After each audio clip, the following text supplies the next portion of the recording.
stukje boterham.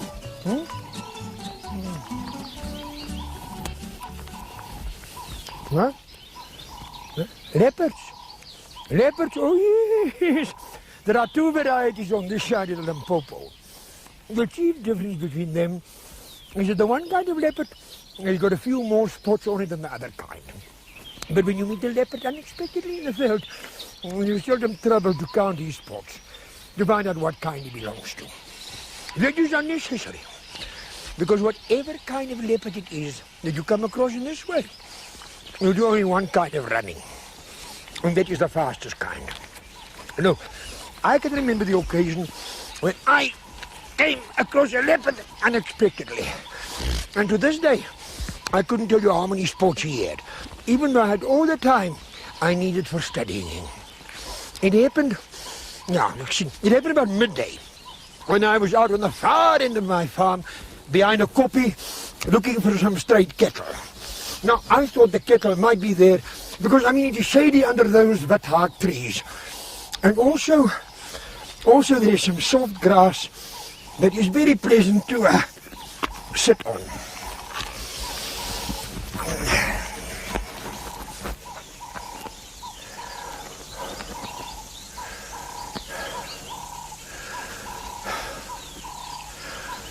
After I had looked for the cattle for about an hour in this manner, sitting up against a tree trunk, it occurred to me that I could look for them just as well, or perhaps even better if I lay down flat. Yeah. Even a child knows that cattle aren't so small that one has to climb onto stilts and things to see them properly. So I lay down on my back, with my head tilted over my face and my legs crossed. And when I closed my eyes slightly, the tip of my boot, sticking up into the air, looked just like the peak of a Withaak, the little hill in the distance over there. Mense, it was. And you know what's more? I could go on lying there, under the Withaak like that all day, looking for the cattle. As you know, I'm not the sort of farmer to loaf about the house when there's a man's work to be done. You know, the more I screwed up my eyes and gazed at the toe of my boot, the more it looked like a Withaak. By and by, it seemed that it actually was a Withaak. It was very, very pleasant.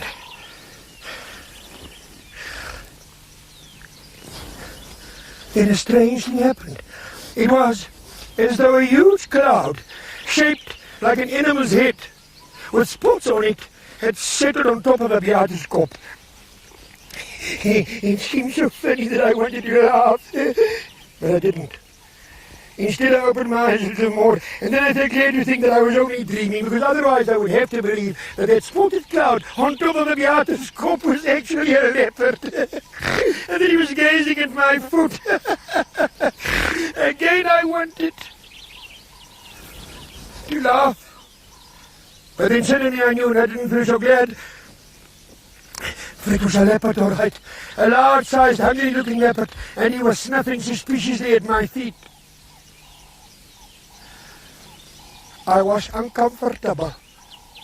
I knew that nothing I could do would ever convince that leopard that my toe was a Withaak. He wasn't that sort of leopard. I knew that without even counting the number of his spots. Instead, having finished with my feet, the leopard started sniffing higher up.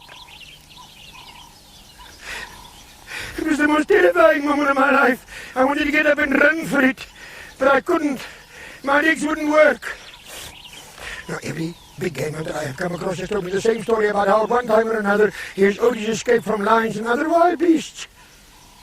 To his cunning in lying down and pretending to be dead, so that in the end the beast of prey loses interest in him and then wanders off.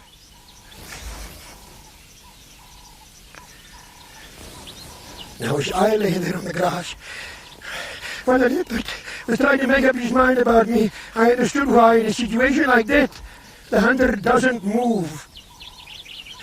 Simply that he can't move. It's all. It's not his cutting that keeps him down his legs. In the meantime, the leopard had got up as far as my knees. He was steadying my trousers very carefully, and I started getting embarrassed. My trousers were old and rather unfashionable. Also at the knee there was a torn place from where I climbed through a barbed wire fence into the thick bush that time I had seen the government tax collector coming over the boat before he saw me.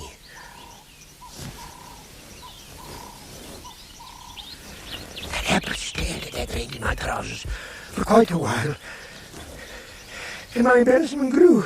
I thought I wanted to explain about the government tax collector and the barbed wire. I didn't want the leopard to get the impression that Schalk Lourens was the sort of man who didn't care about his personal appearance. But when the leopard got as far as my shirt, however, I felt better. Yeah, it was a good blue flannel shirt that I bought only a few weeks before from the Indian store at Ramutsa. And I didn't get how many strange leopards saw it. Nevertheless, I made up my mind that the next time I went to lie on the grass under the Withaak to look for straight cattle, I would first polish up my veldschoenen with some sheep's fat, and I would put on my bracket that I only wear to nachtmaal. I could not permit the wild beasts of the neighborhood to sneer at me.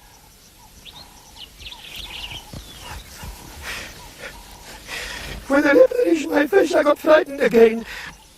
I knew he couldn't take exception to my shirt, but I wasn't so sure about my face. Those were terrible moments. I lay very still, afraid to open my eyes, afraid even to breathe. If you want something to make you old suddenly and to turn your hair white in just a few moments, there is nothing to beat a leopard, especially if he's standing over you, with his jaws at your throat, trying to find a good place to bite. The leopard gave a deep growl, stepped right over my body, knocked off my head and growled again. I opened my eyes slightly and saw the animal moving away clumsily. But the leopard did not move far. Instead, he turned over and lay down beside me.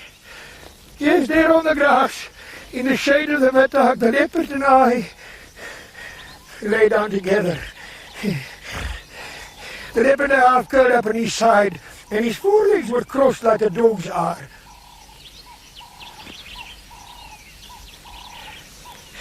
And whenever I tried to move away, he grunted. You know, I'm sure that in the whole history of the Groot Marico, there have never been two stranger companions engaged in the thankless task of looking for straight cattle. Next day in Fani Sneemans voorkamer, which was also used as a post office, I told my story to the farmers of the neighborhood. And how did you get away from that leopard in the alley? Quest van Toner asked, trying to be funny. I suppose you crawl through the grass and frighten the leopard away by pretending to be a python, eh? No, I just got up and walked home. I remembered that the cattle I was looking for might have gone the other way and straight into your kraal. I thought they would be safer with a leopard. And did the leopard tell you what he thought of Generaal Pienaar's last speech in the Volksraad? Frans Wellman asked. And they all laughed at me.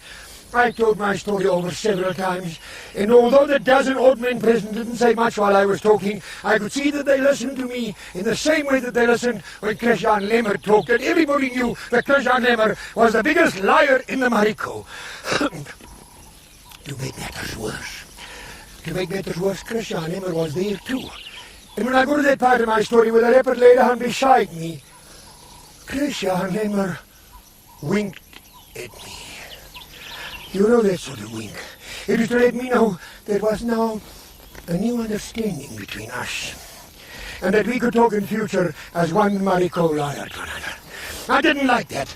Carlos, I said in the end, I know just what you are thinking. You don't believe me, and you don't want to say so. But we do believe you, Christian Lemmer interrupted me. Many wonderful things happen in the bushveld. I once had a 20-foot mamba. Yeah, that I named the Hans. Now this snake was so attached to me, I couldn't go anywhere without him. He would even follow me to church on Sunday.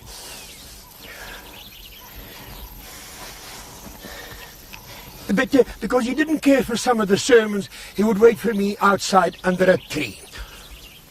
Not that Hans was irreligious, but he had a sensitive nature. And the strong line the predicant took against the serpent in the Garden of Eden always made Hans feel awkward. But he didn't go look for a Withaak to lie under like your Leopard did. He wasn't standoffish in that way. He wasn't standoffish in that way. An ordinary thorn tree shade was good enough for Hans. He knew he was only a mamba, and he didn't try to give himself any airs. I didn't take any notice of Christian Hammer and his stupid lies. But you know, the upshot of this whole affair was that I also began to have doubts about the existence of this leopard. But when a few days later a huge leopard was seen from the roadside near the port, and again by some Akosas on the way to Nick-Verdient, and again in the turflands near the Molopo, matters took a different turn. At first people jested about this leopard. They said it wasn't a real leopard at all, but only a spotted animal that had walked away out of Schalk Lourens' dreams. They also said that the leopard had come all the way to the Dwarsbergen to have a look at Christian Hammer's 20-foot mamba. But afterwards, when his spoor was found at several waterholes, they had no more doubt about the leopard. It was dangerous to walk about in the veld, they said. These exciting times followed. There was a great deal of shooting at the leopard.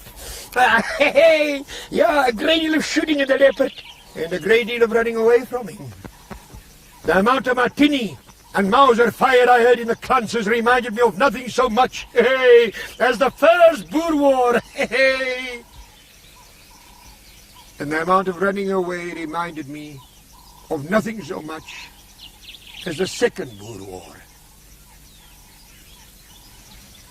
But always the leopard escaped unharmed. Somehow I felt sorry for him, the way he at first sniffed at me, and then laying down beside me under the Withaak. That day was a strange thing that I could not understand. I thought of the Bible where it is written that the lion shall lie down with the lamb. And yet, you know, I also began to wonder if I had not dreamt it all, and even now as I'm telling you this story, I'm expecting you all to wink at me like Christian Hammer did. Still, I can only tell you the things that happened as I saw them. And what the rest was about,